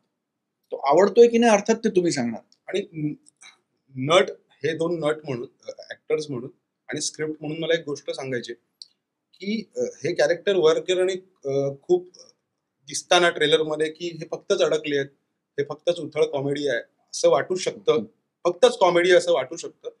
पण हे दोघेही उत्तम नट असल्यामुळे काय झालंय की त्या कॅरेक्टरची कॉम्प्लेक्सिटी ना त्यांना शोधता आली आहे स्वतःमध्ये. आणि ती कॉम्प्लेक्सिटी प्रेक्षकांवर हेवी न होऊ देता, जड न होऊ देताना ती हलक्या फुलक्या पद्धतीने ना मांडता आली असं मला वाटतं. हा, म्हणजे मला तुम्हाला खूप सांगावं असं वाटतंय, पण मी सांगू शकत नाही की चित्रपट ज्या लेवलला सुरू होतो तो एका वेगळ्याच लेवलला जाऊन संपतो. म्हणजे तुम्ही ज्या इंटेन्शननी फिल्मला इन होता, तुम्ही एका पूर्णपणे वेगळ्या फिलिंगने पिक्चर मधनं बाहेर येतात, which is a very beautiful journey that we tried to put along the. आणि ही जर्नी जी आहे ती आपल्याला असं वाटणार आहे की माझं असं झालं होतं. म्हणजे सुजित हा मुलगा आहे आणि सुशीला ही मुलगी आहे असं नाही राहत. आम्ही इंटरचेंज होतो. म्हणजे आपल्याला असं वाटत राहतं की ह्याचा जो स्वभाव आहे ना तसाच माझा स्वभाव आहे, असं कितीतरी मुलींना वाटेल. किंवा जी बोलकी आणि मोकळी मुलं असतात त्या बॉईजना, म्हणजे मेन, यांना वाटत राहील की मी किती सुशीलासारखं आहे. आणि आपल्या आसपासची माणसं वाटतात ही, कारण साधी माणसं काय असतात हे आपल्याला असं सांगता येत नाही की साधेत म्हणजे काय. काही नाही, ओके, ते बिलं वगैरे भरतात, ते वेळ काही नाही, मीटिंगला वगैरे जातात. म्हणजे काय, साधं असणं हा एक गुण आहे ना. म्हणजे ते चांगले आहेत तर किती मुळमुळीत वाटतं चांगलं असणं म्हणजे. पण सुशीला आणि सुजित हे दोघंही चांगले आहेत असं आपल्याला वाटणार आहे. आणि त्याची ताकद जाणवणार आहे की म्हणजे मी पण चांगला आहे आणि मला किती स्ट्रॉंग वाटतंय, मला मस्त वाटतंय माझ्याबद्दल, असा आशावाद मिळणार आहे सिनेमा. वा वा, व्हेरी वेल, व्हेरी वेल. तू बोलताना बॅरियर्सचं म्हणालास की त्याच इमेजमध्ये अडकायचं नाही, हे तुमच्या समोरचा टास्क आहे दोघांसमोर. गेल्या वर्षात 1.5 वर्षातले सिनेमे पाहिले तर ते सिनेमा सिरीज पाहिले तर तुमच्या दोघांच्याही बाबतीमध्ये, तुमच्या दोघांचेच काय आपल्या मराठीतले जे कंटेम्पररीज आहेत तुमचे, तर सगळ्यांनीच त्या बाबतीत बॅरियर्स तोडलेले आहेत. आणि सातत्याने व्हरायटी ऑफ रोल्स आहेत. म्हणजे तुझ्या सिरीजमधली तुझी जी भूमिका होती ती कोणी इमॅजिन केली नसेल, जरी तू कॉम्प्लेक्स कॅरेक्टर केले असले तरी. तर हे जे होतं आहे व्हेरिएशन, एक तुमची इच्छा आहे, हा एक भाग आहे, तुमचा अनुभव आहे. तर हे एक समकालीन तुम्ही सगळ्यांनी एकत्र वेगवेगळ्या भूमिकांमध्ये एकत्र आल्यामुळे होतं आहे. आणि त्याचबरोबर अजयसारखे लेखक आहेत किंवा नवीन दिग्दर्शक आहेत, त्यांना तुम्हाला आजमावून पाहण्याचं एक हे आहे. तर ते दोन्हीचं कॉम्बिनेशन आहे. काय वाटतं तुम्हाला दोघांनाही? मला वाटतं आत्ता ना आपण भारतीय प्रेक्षक इतका जागतिक कॉन्टेंट बघतोय. लॉकडाऊन पासून आपली अभिरुची बदलली आहे. आपण सगळेजण मराठी नाटक बघत होतो, मराठी सिनेमा बघत होतो, म्हणजे बघायला पाहिजे. पण हिंदी सिनेमा बघत होतो गाजलेला. त्याच्या पलीकडे कधी कधी आपल्याला असं वाटायचं की अरे तिथे कुठेतरी फिल्म फेस्टिवल आहे, YB चव्हाणला गेलं पाहिजे, किंवा काहीतरी बायसिकल थीफ्सचा शो कुठेतरी लावलेला आहे, तिथे आपण जाऊया. असा एक वेगळा प्रयत्न आपण करायचो. आपल्याला सगळ्यांना आता इतकं चांगलं ग्रूमिंग मिळालंय लॉकडाऊनच्या नंतर की आपण सगळेजण वेगवेगळ्या भाषांमधला प्रयोग बघू शकतोय. त्यात वेब सिरीज हे एक नवीन माध्यम आपल्याला कळलंय, जे यापूर्वी इतकं आपण पाहिलंच होतं असं नाही. आपल्याला फ्रेंड्स माहिती होतं किंवा एक 4 चुनिंदा गोष्टी माहिती होत्या. आता प्रत्येक जण कॉन्फिडंट झालाय. म्हणजे आम्हाला कलाकार आठवायचे की यार तो खूप कुठे कुठे शोधून शोधून बघतो सिनेमे, पण आज कुणीही बघत असतं. फक्त कलाकारच असं नाही तर आमचे लाईटमन बघतात, आमचे प्रेक्षक बघतात. तर त्यांना सगळ्यांना फार चांगलं काहीतरी बघण्याची आवड निर्माण झालीये. त्यांच्या नजरेला चांगलं लेखन, चांगला अभिनय बघण्याची सवय झालीये. या वातावरणामध्ये असताना आम्ही सरधोपट काम करू शकत नाही की आता एक काम मिळालंय ना, चला काय 9 ते 9 शिफ्ट आहे, जाऊन येऊ. असं वातावरण उरलेलं नाहीये. आम्हाला फार उत्साहाने भारलेलं वातावरण बघायला मिळतंय की चला आपल्यासाठी काहीतरी लिहिलंय.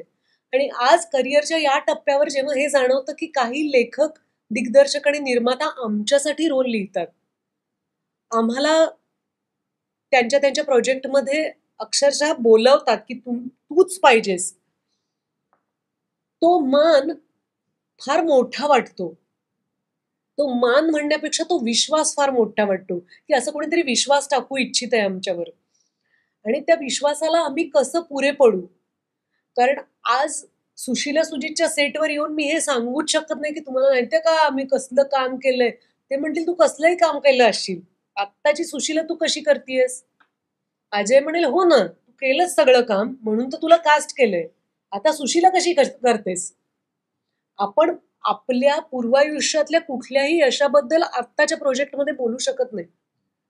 आपण तितकेच स्ट्रगलर असतो जितका मुंबईत काल आलेला माणूस स्ट्रगलर असेल. हे आमच्या समोर खरंच मोठं आव्हान आहे. आणि त्याचबरोबरीनं खूप चांगली स्पर्धा आहे की मी जर नाही म्हणाले तर अक्षरशः 10 अजून अभिनेत्री असतील ज्या म्हणतील की हो मी अवेलेबल आहे. दुसरी म्हणेल हो मला नकोतच पैसे, मी करते काम. तिसरी म्हणेल आत्ता मला कामाची खूप गरज आहे, मी कर. तर ही जी स्पर्धा आहे, या स्पर्धेचं आम्हाला भान आहे. त्यामुळे मिळणाऱ्या कामाबद्दल प्रचंड कृतज्ञता आहे. आणि कृतज्ञता आहे म्हणून आम्ही आता संत मार्गाला लागलो असं नाहीये.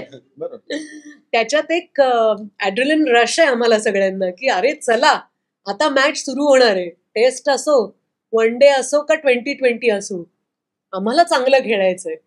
तर जेव्हा आम्हाला चांगलं खेळायचं असतं ना, तेव्हा काही संधी मिळत जातात. आणि टू सम अप ते लेखक दिग्दर्शकांकडनंही येतं आणि तितकंच आम्ही त्याला प्रतिसाद द्यायला पाहिजे. नाहीतर मग संचित आपला आहे, करत राहू काहीतरी, असं होऊन जाईल. Same I absolutely same. I think she put it very well. ती जे म्हणली तेच की you are only known by your last work.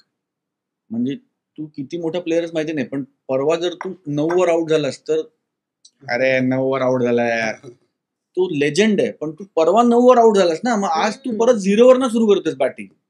आणि परवा तू 200 मारलेस तरी तू आज 0 वरनं सुरू करतोस बॅटिंग.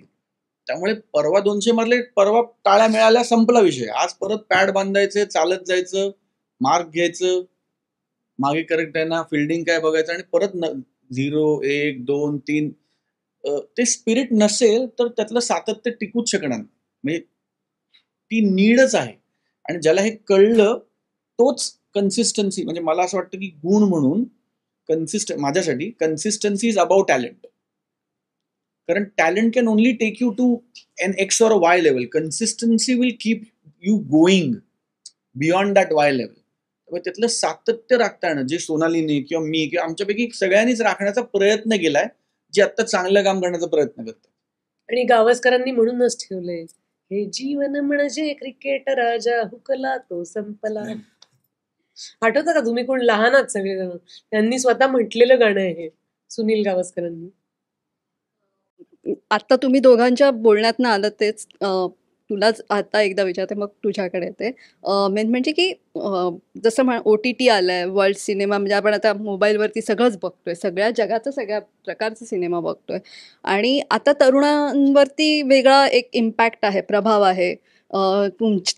तुम्हाला बघत लहानाची मोठी झालेली एक जनरेशन आहे. तुमच्या बरोबर ती काय म्हणतो हिरो हिरोईनची एक जग पाहिलेलं पिढी आहे आणि आता एक कलाकार म्हणून सुद्धा स्वतःला अपग्रेड ठेवताना किंवा स्वतः माझं प्रेझेंटेशन कसं असेल असं असताना तुमच्या मेथड्स काही बदलल्या आहेत का?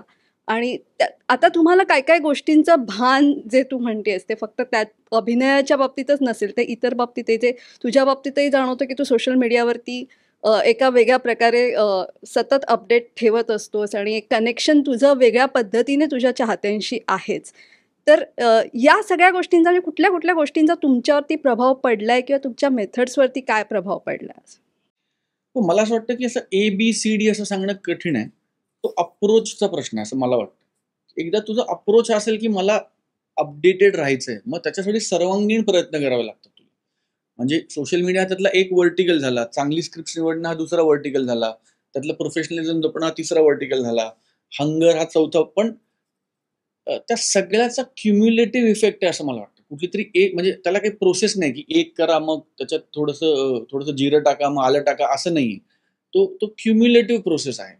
पण हा प्रोसेस गरजेचा आहे. कारण जसं मगाशी सोनाली खूप करेक्ट म्हणली की तुम्ही फेकले जाल जर तुम्ही हे सातत्य राखलं नाहीत तर. कारण आता इतकी कॉम्पिटिशन आणि इतका चॉईस आहे लोकांकडे. म्हणजे आज लोकांनी सुशीला सुजित का बघायचं याची माझ्याकडे ठोस कारणं पाहिजेत. नाहीतर ते दुसरं काहीतरी बघतील. त्यांना आज आज कन्झ्युम करायला चॉईस 10 आहेत. त्या 10 मधनं म्हणजे पूर्वी आपण म्हणतो ना की अरे माझं नाणं खणखणीत आहे ते वाजणारच. आता नाही, आता 10 नाणी आहेत आणि ती 10च्या 10 वाजतायत. तर तुला त्याच्यापेक्षा वरचा आवाज करायला लागणार 11वा ज्याच्याने लोकांचं लक्ष तुझ्या नाण्याकडे जाईल आणि मग ते कदाचित नाणं हातात घेतील. So it is I think it's a 360 degree effort. त्याला माझ्यासाठी तरी मला असं वाटतं की त्याचा 1, 2, 3 अशा स्टेप्स नाही. मी तुझ्याकडे तो वेगळ्या पद्धतीने हा प्रश्न विचारते. त्याचं कारण असं की हिंदीमध्ये किंवा अजूनही आपल्याकडे मराठीत सुद्धा रंगभूमीवर काम केलं आहे किंवा मग NSDमधनं शिकून आलेला अभिनेता आहे, मग त्याचं एक वेगळी धाटणी आहे, असे काही एक समज असतात. आणि सुरुवातीला तुमचं हिंदी, हॉलिवूड, मग असं असं एक स्टेप्स होत्या.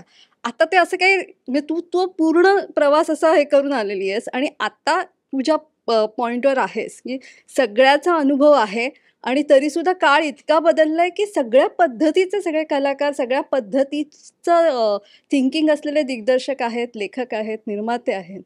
अशा वेळेला तू कलाकार म्हणून स्वतःला कसं पुढे जाताना बघतेस की तुझा अप्रोच, जो स्वप्नील म्हणाला, अप्रोच कशा पद्धतीचा आहे? हा जरा स्वतःच्या करिअरचा आणि आयुष्याचाच आढावा घ्यायला पाहिजे. थोडा अवघड प्रश्न आहे. पण हे सगळं बघून झाल्यानंतर मला एक गोष्ट जाणवते, ती म्हणजे मी मराठीत सतत काम करत राहिलीये. की असं नाही झालं की मी पहिला हिंदी सिनेमा मिळाल्यानंतर मी मराठी बोलायलाच विसरले आणि मग त्याच्यानंतर मी तोडकं मोडकं करत किंवा नावच बदलली आणि मग आता तिचा कमबॅक झालाय. असं कुणाला अशी संधीच नाही मिळाली माझ्या कमबॅकची. मी रंगभूमीवरही काम करत राहिले, मी मराठीत अत्यंत अभिमानाने काम करत राहिले.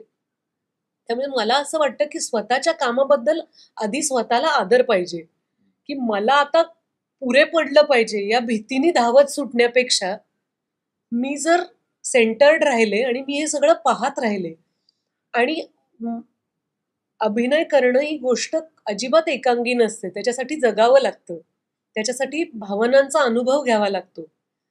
म्हणजे तुम्ही कुठल्या शाळेत शिका, कुठला कोर्स करा, या सगळ्याच्या बरोबरीने आयुष्यात भाग घ्यायला पाहिजे. मैत्री पाहिजे, कुटुंब. त्यात कधी कधी गैरसमज होतात, दुरावा निर्माण होतो एखाद्या नात्यामध्ये. ह्या सगळ्याचा जेव्हा, आणि तो आपल्यालाच होतो असं नाही, पण आपल्या जवळच्या माणसाला ते जाणवतं की अरे किती चांगले मित्र होते खरं म्हणजे, आता का भेटत नाहीत, असं आपल्याला 2 माणसांबद्दल वाटलं पाहिजे.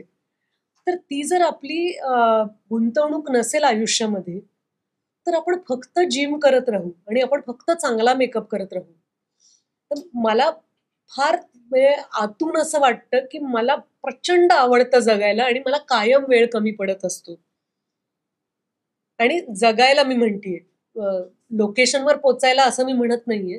तर जेव्हा आपल्याला हे कळेल की अभिनयाची एक तालीम अशीही असते ज्याच्यात भावना वापरूनही पाहायला पाहिजेत ना, फक्त कॅमेऱ्यासमोर नाही. हम्म. आयुष्यात कोरडे ठक्क आहोत आपण, जाऊन तिकडे त्यांचे वडील गेलेत, मला काय करायचंय असं म्हणून आपण इथे आता माझी बायको गेल्याचा सीन करणारा सीन मी म्हणजे तीच तुलना करते असं नाही, पण भावनांचा कुठेतरी आर्द्रता आणि ओलावा आपल्यापर्यंत झिरपलाच पाहिजे. म्हणून कलाकार नशीबवान असतात किंवा ब्लेस्ड असतात इंग्लिशमध्ये बोलायचं तर. कारण मला ती एक छोटीशी सेन्सिटिव्हिटी असते, मला ती कविता चटकन कळते किंवा एक चित्र चांगलं कळतं किंवा संगीत कानावर पडलं तर मला भारावून जायला होतं.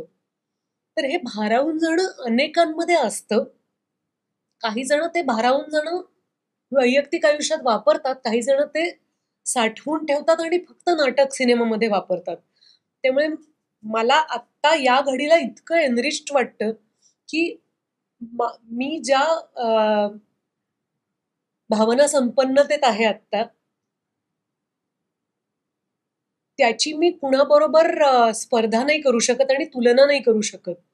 नवीन येणाऱ्यांचं स्वागतच आहे, त्यांच्यामध्ये जोश आहे, उत्साह आहे. पण जे मला कळलंय एखाद्या नात्याबद्दल किंवा एखाद्या भावनेबद्दल, ते कुठल्या तरी भूमिकेमध्ये मांडताना मला खूप आनंद होणार आहे. आणि ही मोठं होण्याची मजा आहे. ती मजा मला येतेय, नाहीतर मग मला भीतीच वाटत राहील की अरे यार, आता मी अशी दिसते आणि ती 25 वर्षाची आहे ना, त्यांना काय, असं मला नाही वाटत. कारण मला भूमिका मिळणारच.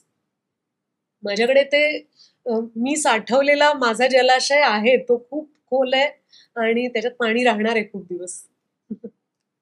जसं तू म्हणालीस तसं पण आत्ताच्या पिढीपर्यंत तुझ्या जुन्या गोष्टी पोहोचाव्यात असा काही प्रयत्न करावा असा वाटतो का? म्हणजे स्पेशली तुझे खूप सुंदर चित्रपट आहेत. आता दोघीचा तसा उल्लेख केला की लोक अजूनही आठवण काढतात. तुझे इंटरनॅशनल प्रोजेक्ट्स आहेत, तर हे कुठेतरी पुन्हा एक रसिकांसमोर यावं असा एक म्हणजे सोशल मीडियाच्या माध्यमातून असू देत किंवा कशात, पण तसा एक प्रयत्न करत राहावा असा वाटतो का किंवा करायला पाहिजे?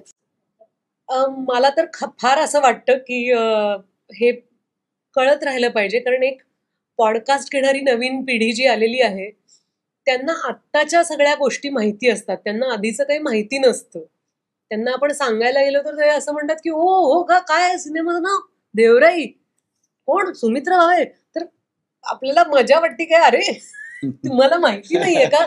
पण आपण म्हणू शकत नाही असं, कारण त्यांनी कदाचित आत्ताच अभ्यासाला सुरुवात केलेली असते आणि ते पुढे जाऊन कदाचित करतीलही जागतिक सिनेमाचा अभ्यास. पण त्याच्यात तुम्ही माझा अभ्यास केला नाहीये का असं म्हणणं थोडंसं संकोचल्यासारखं वाटतं. पण तरीही स्वतःसाठी नाही, ज्या कलाकृतींचा आपण भाग होतो त्या फार गोड होत्या आणि त्या काही तर कालातीत आहेत असं मला वाटतं. त्यासाठी माझी एक छोटीशी टीम आहे, त्यांच्याबरोबर मी प्रयत्न करत असते. आता मी माझी वेबसाईट अपडेट करतेय, ज्याच्यात माझ्या सिनेमांच्या लिंक्स मी देऊ शकीन.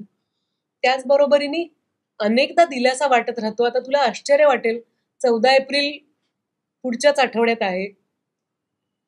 कितीतरी वेळेला आंबेडकर सिनेमा दूरदर्शनवर दाखवला जातो, माणसांनी तो पाहिलेला असतो. किंवा सखाराम बाइंडर हे नाटक या युट्यूबवर आहे. तर थोडे काही टक्के तरी माणसं असतात ज्यांना ते कुतूहल असतं की अरे असं काम केलंय का, मग ते ती दिलच्या मध्ये होती का, मग त्यांना बघावं असं वाटतं. तर आत्ताचा काळ हा जास्त चांगला आहे, कारण माणसं सर्च करून जुनं काम बघू शकतात, जे पूर्वीच्या कलाकारांचं होत नाही. म्हणजे मला स्वतःला अनेक कलाकार आवडतात. म्हणजे आता मला सुशीला सुजित प्रमोट करताना अंगूरची खूपदा आठवण येते, कारण अंगूर मला इतका आवडतो आणि मी खूप सगळ्यात जास्त वेळेला पाहिलेला सिनेमा आहे.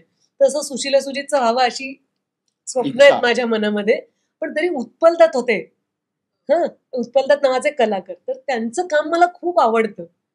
तर त्यांचं जुनं काम शोधायची संधी जरा लिमिटेड आहे. त्या मानाने आमची पिढी जरा नशीबवान, कारण आमचं काम शोधता तरी येईल. आणि तुलाही तेच, कारण श्रीकृष्ण अजूनही लोकांना, म्हणजे तुला भेटल्यानंतर श्रीकृष्णाचा विषय निघाला नाही असं होत नाही. किंवा आता दुनियादारी दुनियादारी म्हणजे श्रेयस हवा किंवा त्याचा सिक्वल हवा, त्याची चर्चा पुन्हा पुन्हा होत राहते. तर नेमकं अशा तुझ्या कुठल्या भूमिकांचं सिक्वल यावेसे वाटतात लोकांना? मला मला मनापासून असं वाटतं की ते झालं माझं करून. त्याचं आता काय करायचं ते लोकांनी ठरवतात. मी या मताचा आहे की मी पुढे चालत राहणार, मी पुढे काम करत राहणार. ज्याला ते शोधायचं त्यांनी ते शोधावं, ज्याला त्याला शोधावं असं वाटतंय त्यांनी त्याचा शोध घ्यावा. त्याच्या सिक्वलची डिमांड जर तितकी स्ट्रॉंग असेल तर त्याचा सिक्वल येईलच. मुंबई पुणे मुंबईचे आलेच ना 3 भाग, आता 4था येईल कदाचित पुढच्या वर्षी. सो मला असं वाटतं की ते माझं करून झालं, मी पुढे गेलो. मी जर तिथे रमलो, म्हणजे मला नेहमी असं वाटतं की देवानी का बरं आपल्याला डोळे पुढे दिले असतील आणि मागे दिले नसतील, किंवा का बरं आपली मान संपूर्ण मागे वळू शकत नसेल. कारण त्याला असं वाटत असेल की आपण सतत मागे बघत राहू नये. कदाचित त्याची इच्छा असेल रचयिताची की आपण पुढे बघत राहावं. तर म्हणून कदाचित असेल ना की आपल्याला एका पॉईंट नंतर मान दुखेल जर सतत मागे बघत राहिलो तर. इन्स्टिंक्टिव्हली मला पुढे बघायला लागतं.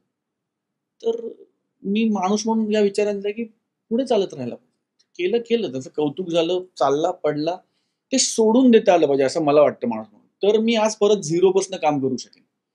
आणि it is for the world to understand and enjoy. आणि जसं आता तू मगाशी दोघीचा उल्लेख केलास, तर मला असं वाटतं की जोपर्यंत मराठी चित्रपटसृष्टीत दोघी कधीच पडद्याआड जाणार नाही, कारण त्याचीच पुण्याई येते.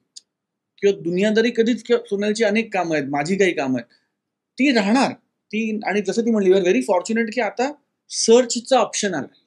की पूर्वीचे कलाकार दुर्दैवाने आता त्यांचं बऱ्यापैकी काम येऊ लागलंय परत, पण तोपर्यंत आताच्या पिढीला ते माहिती नसतील कदाचित. आम्ही त्या मानाने खूप ब्लेस्ड होत की आपण मध्ये होत. म्हणजे आपण टेक्नॉलॉजी नसलेला काळही पाहिलाय आणि टेक्नॉलॉजी असण्याचा काळही पाहिलाय. त्यामुळे आपल्याला बऱ्यापैकी तो फायदा होईल आम्हाला की आमचं सर्चिंग जास्त इझी आहे, किंवा आमचा रिकॉल जास्त इझी आहे आणणं. त्याचं डिजिटायझेशन झालंय. ज्याचं डिजिटायझेशन झालंच नाहीये त्याचा एक एक्झिस्टेन्शियल प्रॉब्लेम होणार आहे काही वर्षांनी. कारण काही वर्षांनी तुझ्याकडे एखाद्या फिल्मची डिजिटल कॉपी नसेल तर तो चित्रपट तुझ्याकडे नाही असं गृहीत धरलं जाईल. व्हेरी अनफॉर्च्युनेटली, पण असं होईल. I think that way we are pretty blessed. तू त्याचसाठी म्हणून मी तुम्हाला दोघांना तो प्रश्न विचारला, कारण जेन झीला बऱ्यापैकी गोष्टींची माहिती आहे, पण तरीसुद्धा तुझे काही जे चित्रपट आहेत, म्हणजे दुनियादारी हा त्यांना माहिती आहे कारण त्यांनी बघितलंय आता, पण जुनं जे काही आहेत तुमची कामं ती फारशी त्यांनी बघितलेली नाहीत, ऐकलेलं असतं कुठेतरी किंवा. पण त्याचं काहीतरी गंमत होते. आता बघा, कोरोना आला, कोविडमध्ये लॉकडाऊन झाला, त्याच्यात कोणाचं तरी डोक्यात आलं की रामायण आणि कृष्णा परत दाखवावं, आणि सगळं परत दाखवलं. म्हणजे ध्यानीमनी नसताना ते पुन्हा आलं, ते दिसलं, ते अप्रिशिएट झालं. सो त्याच्यात माझं कॉन्ट्रीब्युशन टेक्निकली 0 आहे, कारण मला माहिती नव्हतं की ते परत दाखवणार. पण ते दाखवलं तेव्हा परत सगळं ते झालं, परत ते रिवाईव्ह झालं. सो या universe works in very mysterious ways. थोडा त्रासदायक प्रश्न. म्हणजे फुले चित्रपटावरनं वाद होतोय, बायोपिकवरनं सध्या वाद होतोय, मला माहित नाही. मलाही माहिती नाही. ब्राह्मण महासंघाने आक्षेप घेतलाय, त्यामुळे चित्रपटाचं प्रदर्शन पुढे ढकलायला लागलंय. अरे बापरे, काय आक्षेप अगं घेतला? नको, त्या प्रोड्युसरकडे माझे पैसे अडकलेत आधीच्या सिनेमाचे. वेळेत करू देत. मी त्यांच्याबरोबर टिब्बा नावाचा सिनेमा केलाय, मला आजच कळतंय. मलाही आता कळतंय. बरोबर 11ला येणार होता ना. दिग्दर्शक आहे आणि फक्त पुढे ढकलला का? म्हणजे रेफरन्सेस तेच आहेत, नव्याने काही रेफरन्सेस टाकलेले नाही आहेत. अन्याय घटना वगैरे ह्या सगळ्या त्याच आहेत, पण तरी सुद्धा आक्षेप घेतले जातात ऐतिहासिक चित्रपटांवर, बायोपिक्सवरती, पण स्पेशली फुलेंवरती आहे. म्हणून हा प्रश्न तुम्हाला दोघांना, की अशा वातावरणामध्ये कलाकारांनी ते भान ठेवून किमान आपले विषय किंवा आपले चित्रपट त्या बाबतीत तरी काही एक भूमिका चाहत्यांसमोर, लोकांसमोर मांडावी असं वाटतं का? म्हणजे राजकारण वगैरे नाही मी म्हणत, कारण तुमचा दोघांचाही कलाकार म्हणून चाहत्यांशी एक कनेक्ट आहे, आणि बऱ्याचदा असं होतं की म्हणजे चाहते ऐकतात, कलाकारांनी मांडलेल्या भूमिकेचा विचार होतो. तर तुम्हाला दोघांना असं वाटतं का, स्पेशली आपले मराठी चित्रपट, आपले विषय यावरनं तरी? मला कल्पना नाहीये हा सिनेमा मराठी आहे का, मला वाटतं तो हिंदी आहे. रितेश त्याचा डिरेक्टर प्रोड्युसर आहे, त्यामुळे मला नाही, ते काम करतायत, आनंदजी डिरेक्ट करतायत, आणि रितेशचं आडनाव माझ्या डोक्यातनं गेलं, तो प्रोड्युसर आहे. अच्छा. रितेश बात्रा नाही, मला एकदम रितेश बात्राच आठवते. तर तो हिंदी आहे सिनेमा. यातल्या काही गोष्टी सांगू तुला. मला असं वाटतं की कलाकारांना यासाठी वेठीला धरू नये, कारण त्यांचा धर्म हा कलाकारी आहे, अभिनय करणं आहे. याचा अर्थ ते बेछूटपणे वागतात स्वतःच्या आयुष्यात आणि इथे येऊन काहीतरी गुडी गुडी अभिनय करून जातात असं नाहीये. पण प्रत्येक कलाकार, उद्या तू एखाद्या कलाकाराला असं सांगितलंस की आता किती साली मुलींची पहिली शाळा सुरू झाली ते सांग, भारतात पहिल्या डॉक्टर कोण झाल्या ते सांग, त्याच्यानंतर पहिल्या बॅचमध्ये कोण कोण जणी 10वी पास झाल्या ते सांग, ते त्या कलाकाराला येईलच असं नाही. कारण त्या तोंडी परीक्षेला कलाकार बसत नाहीत. कलाकार एक भावना ट्रान्सलेट करून दाखवतात आपल्याला की तुम्हाला आम्ही तो काळ दाखवू. आमच्या अभिनय क्षमतेनुसार त्याची रिसर्च टीम वेगळी असते, त्याचे लेखक वेगळे असतात, त्याचे दिग्दर्शक वेगळे असतात. मला असं वाटतं जो आक्षेप घेतला जातो, आग्रहाने असं वाटतं की आक्षेप घेणाऱ्या माणसांनी तो चित्रपट बघायला चित्रपटगृहात यावं. मला खरंच असं वाटतं की आपण जशी 10वी 12वीची परीक्षा ठेवतो की मार्चच्या दुसऱ्या आठवड्यापर्यंत सगळ्या परीक्षा संपतील आणि जूनमध्ये रिझल्ट जाहीर होईल, याचा अर्थ सगळ्यांना तो पेपर लिहिण्याची संधी मिळते. असं होत नाही की परीक्षा अर्धीच राहिली आणि त्याच्या आधीच पेपरवर कुणीतरी आक्षेप घेतला. म्हणून सिनेमा सगळ्यांना बघू दे प्लीज, कारण प्रत्येक प्रेक्षकाचा हक्क आहे तो सिनेमा बघणं, स्वतःचं काहीतरी मत असणं. जो सिनेमा आलाच नाही त्याच्याबद्दल आपण किती आग्रही राहणार? काय चुकलंय हे आपल्याला काय माहिती? बरं, चुकण्यासाठी कुणीच सिनेमा करत नाहीये. भावना दुखावण्यासाठी मनोरंजनाची क्षेत्र नाहीत. हे म्हणजे आपण एकमेकांचे आरसे आहोत. आपण जे जगतोय ते सिनेमा नाटकात येणार, जे सिनेमा नाटकात होते त्याच्याने आपल्याला एक उर्मी येणार, म्हणजे आपल्या मनात एक गाणं वाजणार. जेव्हा आपण आपलं प्रेम व्यक्त करतो तेव्हा खरंच आपल्या मनात एक रोमॅन्टिक गाणं असतं ना आपलं आपलं. तर हे परस्पर पोषक आहे. त्यामुळे कुठेतरी हे सिनेमे बघितले जावेत अशी खूप इच्छा आहे, कारण त्यामध्ये कष्ट तर आहेतच, त्या बरोबरीने बरीच इन्व्हेस्टमेंट, पैसे लागलेले असतात. त्यामुळे काहीच न बघता आपण सिनेमाला थांबवू नये, कारण तो पाहिला जात नाही मग. आणि थोडे दिवसांनी रिझल्ट आला तर फार बरं होईल. त्यामुळे सुशीला सुजितच्या बाबतीत आम्ही खूप उत्साहाने सांगू इच्छितो की खरंच परीक्षा झाल्यात आणि चला आता बघूया, मजा करूया थोडी.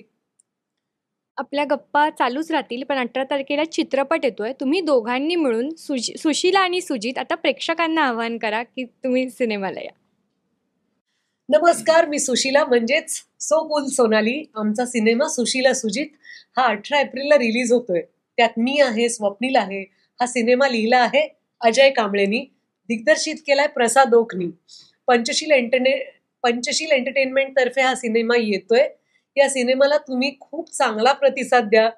तुमच्या सगळ्या मित्रमैत्रिणींबरोबर सिनेमा बघायला या, पार्टनर बरोबर बघायला या, शेजाऱ्यांबरोबर किंवा तुमच्या लाफ्टर क्लब, टेकडी ग्रुप, शाळा कॉलेजचे रियुनियन ग्रुप असतात त्या सगळ्यांच्या बरोबर सिनेमा बघायला या. एकदा त्यांच्या बरोबर बघा आणि मग दुसरी कंपनी निवडा, पण सिनेमा नक्की बघा आणि कसा वाटला ते आम्हाला सांगा.